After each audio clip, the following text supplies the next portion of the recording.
नमस्कार मित्रों, आज की कहानी है चतुर ठग और बैलों का जोड़ा। और चैनल पर नए हो तो चैनल को अवश्य सब्सक्राइब करें।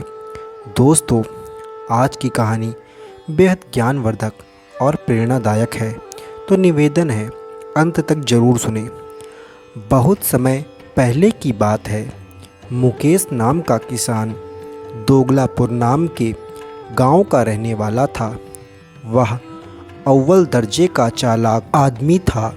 चोरी करना और दूसरों को ठगना उसकी खास आदत थी। उसके पास बैल की एक जोड़ी थी।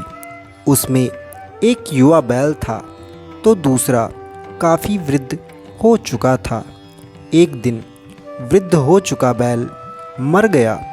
मुकेश ने सोचा कि अब अकेला बैल उसके लिए फालतू है। दूसरा बैल खरीद कर फिर से 2 बैलों की जोड़ी बना लेनी चाहिए, या फिर इसे बचे हुए बैल को किसी और को बेच देना चाहिए। बेईमान मुकेश सोचने लगा कि यदि वह बैल खरीदेगा तो रुपये खर्च होंगे। वह रुपये खर्च नहीं करना चाहता था, इसीलिए किसी को उल्लू बनाकर या चुरा कर नया बैल लाना चाहता था। और यह बात उसके मन में ठन गई। अगले दिन सवेरे सवेरे ही वह अपना बैल खोलकर घर से निकल पड़ा। उसने मन ही मन यह बात अच्छी तरह सोच ली थी कि वह मुफ्त में ही दूसरा बैल लेकर घर लौटेगा, नहीं तो इस बैल को भी ऊंची कीमत पर बेच आएगा। दिन भर चलने के बाद मुकेश शाम को 8-10 कोस दूर भजनपुर पहुंच गया। गांव के बाहर खेतों में हरी भरी और घनी फसल देखकर उसने सोचा, जरूर इस गांव के किसान खूब धनी होंगे। मुकेश ने गांव के बाहर एक किसान का घर देखा। घर की एक तरफ एक सुंदर सा बैल बंधा हुआ था। एक ही नज़र में मुकेश को वह बैल पसंद आ गया। यदि मैं इस बैल को हथिया लूँ तो मेरी बैलों की जोड़ी खूब जोरदार बन जाएगी। मुकेश ने मन ही मन सोच लिया। अगले ही क्षण वह अपने बैल के साथ उसी घर में कुटिया में घुस गया। सामने ही घर का मालिक सचिन बैठा था। मुकेश ने कहा, बड़ी दूर से चलकर आ रहा हूँ भैया। मैं और मेरा बैल दोनों बहुत थक गए हैं। रात भर के लिए टिकने की जगह मिल जाएगी क्या? क्यों नहीं, खूब आराम से रहो। अभी रोटियां बन जाती हैं, तब तक तुम अपने बैल को खूंटे से बांध दो। पास में ही घास और भूसा पड़ा हुआ है, उसे लेकर अपने बैल को खाने के लिए डाल दो। ऐसा उस झोपड़ी के मालिक सचिन ने कहा। उसकी मीठी बात सुनकर मुकेश ने सोचा, यह आदमी तो बहुत ही भोला और दयालु लगता है। ऐसे आदमी को ठग लेना तो बहुत आसान सी बात है।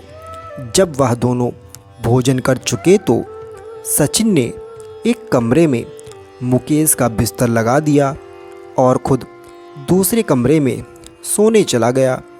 मुकेश जिस कमरे में सो रहा था, उस कमरे में एक बड़ा सा संदूक रखा हुआ था। मुकेश को अब लगा कि शायद इस संदूक में सचिन का बहुत सारा धन रखा हुआ होगा, और यह सोचकर उसे नींद बिल्कुल नहीं आ रही थी। आधी रात को मुकेश उठा और संदूक खोलने के लिए उसका ताला तोड़ने लगा। मुकेश से संदूक का ताला नहीं टूटा। अभी वह बैठा बैठा कोई और उपाय सोच रहा था। तभी उसने सचिन की आवाज़ सुनी। सचिन अपनी पत्नी से तेज तेज से कह रहा था, इतनी रात हो गई है और तुम अभी तक जाग रही हो। मैं तो एक नींद सो भी चुका हूँ। तब सचिन की पत्नी ने कहा, नींद तो तब आए जब मन में चिंता ना हो। कितनी बार कह चुकी हूँ कि जल्द ही दूसरा बैल खरीद लो, पर आप मेरी मानते ही नहीं हो। सोच रहा हूँ कि कल ही किसी से रुपये उधार लेकर परसों तक दूसरा बैल खरीद लाऊं। ऐसा सचिन ने अपनी पत्नी को जवाब दिया। मुकेश उन दोनों की बात कान लगाकर सुन रहा था। उसकी बात पर पत्नी नाराज़ होकर बोली, मेरे बार बार मना करने पर भी पहले तो तुम अपना एक बैल उधार में बेच दिए, अब नया बैल खरीदने के लिए दूसरे से उधार मांगोगे। मैं तो कहती हूँ कि तुम्हें अब इस गांव में कोई एक भी रुपये उधार नहीं देने वाला। आज तक जिस से भी तुमने उधार लिया है, कभी उसको वापस भी लौटाए नहीं हैं। मेरी बात मानो और सुबह मेरे गहने बेचकर नया बैल खरीद लेना। सचिन नाराज़ होकर बोला, तुम भी बहुत खूब हो। उधार के पैसे तो जैसे तैसे चुका देंगे, पर दोबारा इतने मूल्यवान गहने बनवाना मुश्किल होगा। पति पत्नी में तर्क वितर्क होते रहे। सचिन की पत्नी बार बार कहे जा रही थी कि उधार के रुपयों से लाए बैल को मैं इस घर में घुसने तक नहीं दूंगी। हाँ, सचिन की पत्नी गुस्से में बोली, नए बैल के बदले गहने देने को मैं खुद तैयार हूँ। सचिन बोला, तो ठीक है, तुम भी कान खोल कर सुन लो। मैं अपनी जिद का पक्का हूँ। अब नया बैल भी तुम खरीदना। अपने गहनों से मैं इस उलझन में नहीं पड़ूंगा। हाँ हाँ, मैं ले आऊँगी बैल। अब अपने गहने दूंगी तो कोई भी अपना बैल खुशी खुशी इस घर में बांध जाएगा। पर सचिन की पत्नी बोली। मुकेश अब दोनों की बातें टकाटक सुनकर मन ही मन मुस्कुरा रहा था। वह सोचने लगता है कि दोनों पति पत्नी बेहद मूर्ख हैं, बल्कि ये तो महामूर्ख हैं। मुझे इनकी मूर्खता का ज़रूर फ़ायदा उठाना चाहिए। अब सुबह सुबह मुंह फुलाए सचिन अपनी पत्नी से नाराज़ होकर कहीं चला गया। मुकेश ने अच्छा मौका देखा और सचिन की पत्नी से बात बनाकर बोला, मुझे अपना बैल बेचना है। इस गांव में किसी को बैल की ज़रूरत हो तो मुझे बता दो, मेरे लिए यह बैल फालतू है। वह बोली, बैल तो मैं ही ले लूँगी, पर मेरे पास रुपये नहीं हैं। चाहो तो आप मेरे सारे मूल्यवान गहने ले सकते हो। मुकेश हंसकर बोला, कोई बात नहीं, मैं तैयार हूँ। उसी क्षण वह अंदर गई और गहनों की पोटली ले आई और मुकेश को देकर यह बोली, देख लो, इसमें मेरे गहने बंधे हैं, चाहो तो बैल का सौदा कर लो। पोटली के गहने देख मुकेश बहुत खुश हो गया। उसने सोचा, इन गहनों से 2 बैलों की जोड़ी खरीद लूँगा।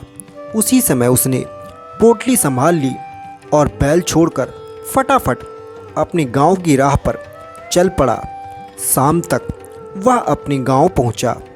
दूसरे दिन गांव के साहूकार के पास गहने लेकर बेचने जा पहुंचा। गहनों को देख परख कर साहूकार बोला, अरे भाई, इन गहनों की कीमत तो कुछ भी नहीं है। यह तो नकली गहने हैं, सोने के चांदी के कोई भी नहीं हैं। मुकेश ठगा सा खड़ा रह गया। सचिन और उसकी पत्नी ने उससे बैल जो लिया था वह ठग ही लिया था।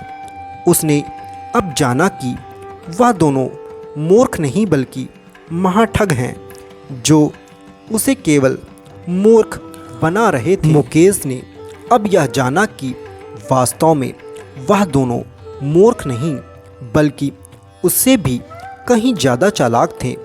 वह वापस दौड़कर सचिन की झोपड़ी पर गया तो देखा उस जगह पर कोई झोपड़ी नहीं थी। दूर दूर तक खेतों की फसल लहलहा रही थी और वहाँ लोगों से पूछताछ की तो पता चला उस नाम का कोई भी व्यक्ति उस गांव में नहीं रहता। हाँ, कुछ पति पत्नी किसी काम से इस गांव में आए थे और डेरा जमाए हुए थे। यह जानकर वह पछता कर रह गया और उसे समझ में आ गया कि एक दिन शेर को सवा शेर जरूर मिलता है। तो दोस्तों, लालच इंसान की बर्बादी उसी वक्त ही शुरू कर देता है जिस वक्त से व्यक्ति के मन में लालच के भाव उत्पन्न हो जाते हैं और मनुष्य अपना सब कुछ गंवा बैठता है थोड़ी सी अधिक चाहत को पूरा करने के लिए। तो दोस्तों, आशा करता हूँ कि यह कहानी चतुर ठग और बैलों का जोड़ा आपको अत्यंत पसंद आई होगी। यदि यह कहानी पसंद आई हो तो चैनल को अवश्य सब्सक्राइब करें और बेल नोटिफिकेशन ऑन करें ताकि इसी प्रकार की कहानी सबसे पहले आप तक पहुंच सके। नमस्कार दोस्तों।